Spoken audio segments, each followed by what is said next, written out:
41 பேர் இறந்த அந்த சம்பவம் வந்து அவருடைய வாழ்க்கையில் ஒரு பெரிய திருப்பு முனையை, இறங்கு முனையை ஏற்படுத்திய ஒரு சம்பவம்.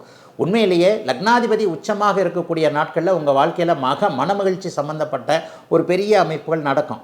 ஆனால் 6-8 சம்பந்தப்பட்ட அமைப்புகளில் லக்னாதிபதி வலுவிழந்து இருக்கும் பொழுது உங்கள் மனம் பாதிக்கப்படக்கூடிய சம்பவங்கள் நடக்கும். ஆனால் அந்த சம்பவம் இன்றைக்கு குமுதம் வாயிலாக நான் சொல்கிறேன், அந்த சம்பவம் பரம்பொருள் இளைய தளபதி விஜய் அவர்களுக்கு ஒரு நல்ல வாய்ப்பை பரம்பொருள் கொடுத்த ஒரு வாய்ப்பு. அந்த வாய்ப்பு அவர் தன்னுடைய இந்த குணத்தை, அதாவது தலைமை, ஆளுமை, இந்த ஆளுமை தன்மையை வெளிப்படுத்துவதற்காக கொடுத்த வாய்ப்பு. என்னை மாதிரியான ஒரு சாதாரணமானவர்கள்லாம் அன்றைக்கு அந்த சம்பவத்தை பார்த்து அழுதோம்.